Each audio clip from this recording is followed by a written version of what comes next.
Episode 5 picks up right where episode 4 left off.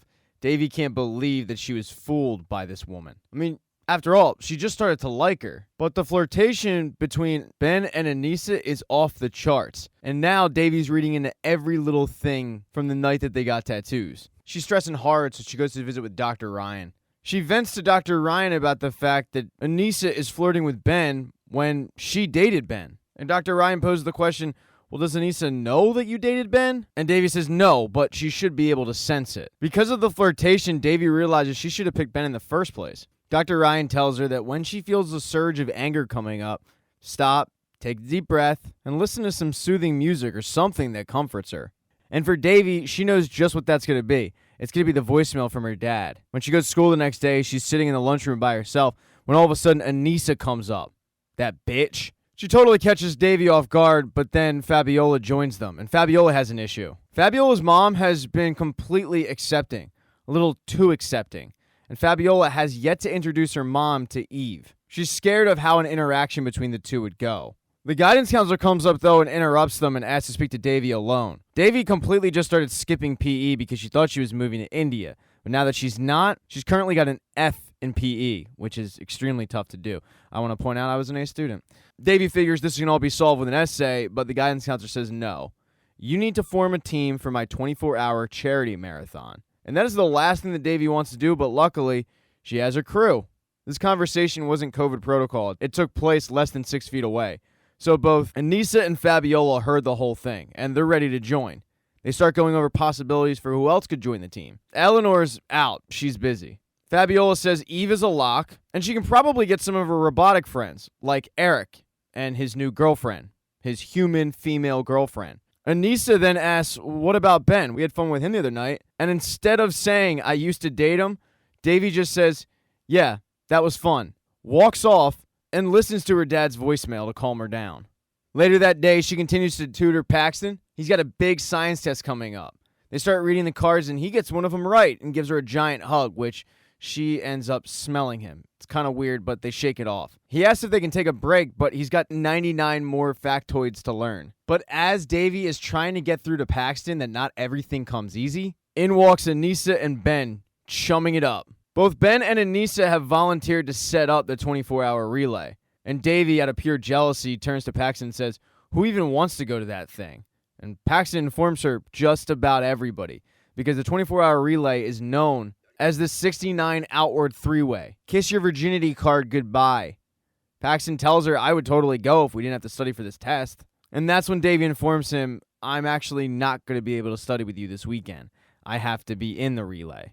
The next day is the big day of the relay. First person from her team that Davy sees is Fabiola. But Davy says, oh, you decided to introduce your mom to Eve? And no, Fabiola did not decide to introduce the two. And when she turns around, to her utter horror, the two are talking. But luckily, Fabiola has no social media presence, so they're talking, but they're completely unaware of who the other person is. This does kind of put the fear of God in Fabiola, and she realizes she needs to keep the two separate all weekend. She then asks Fabiola, have you noticed anything with Ben and Anissa?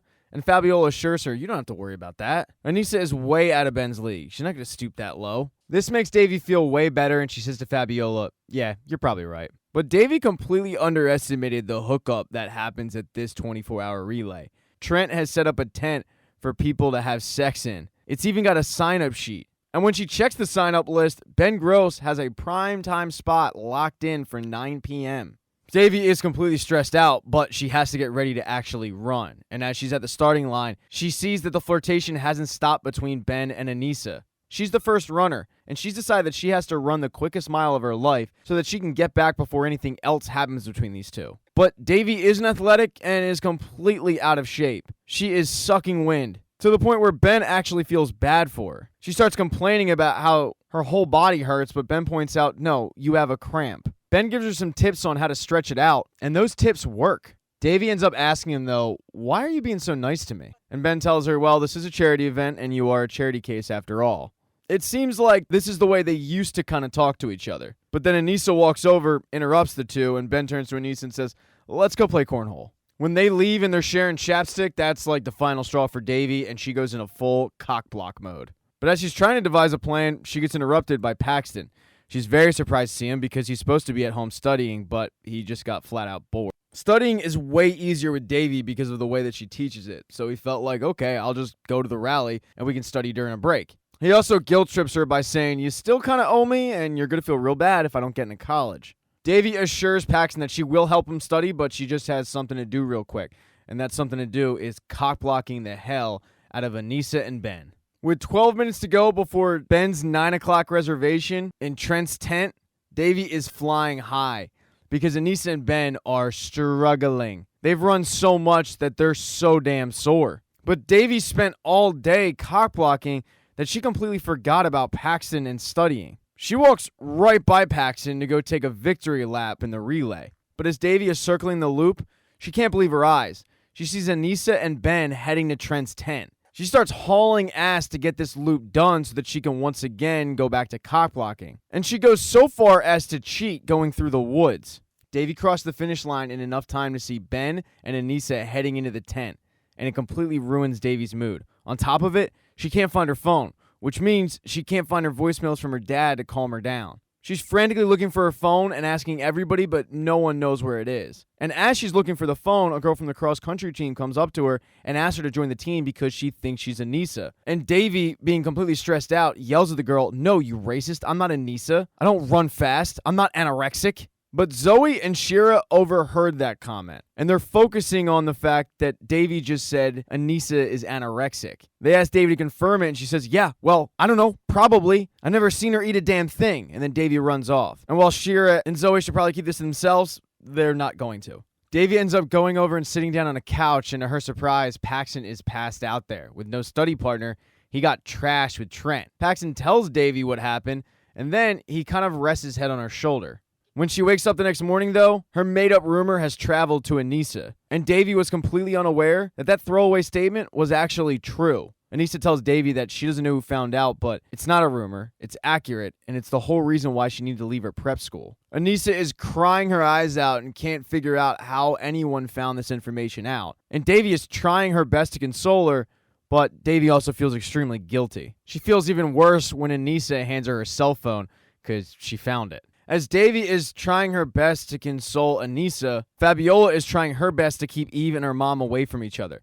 She's done a pretty good job all weekend, but as the marathon wraps up, her mom gets really close, makes eye contact with Fabiola, and Fabiola ends up pushing Eve into a tent. And Eve gets really pissed off. She says, "What's your deal? Every time that PTA woman's around, you act really weird."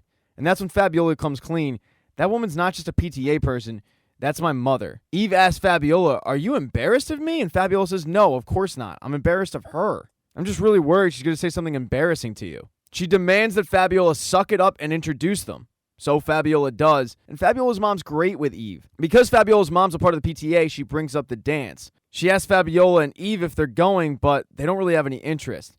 They start making fun of the whole king and queen thing, and Fabiola's mom tells them that her and Fabiola's dad were actually the first black king and queen cricket. While it sounds cheesy, it meant a lot to the other black students. And that's when it dawns on Fabiola and Eve that they should run as queen and queen. Fabiola's mom and Eve end up walking off, and Fabiola realizes that all those fears she had were just stupid. As Davy's getting picked up by her mom, the guidance counselor comes over and informs her that she did such a good job, her grade is restored to an A. And while Davy should feel good about herself, she doesn't. When she gets to school on Monday, Aneesa is nowhere to be found. And then all of a sudden, the intercom goes off, and the principal says, "Davy Vishakumar to the principal's office now." Thank you so much for checking out this recap. Please consider subscribing to the channel. Hit thumbs up if you liked it. Smash that thumbs down button if you thought this sucked. Make sure to be nice in the comment section. If you don't see the next video up in the end screen there, I'll get it up in a few days, not to worry. And I have merchandise, so go buy a mug or something. It's never too early to think about Christmas gifts, folks. Once again, thank you for checking out this recap.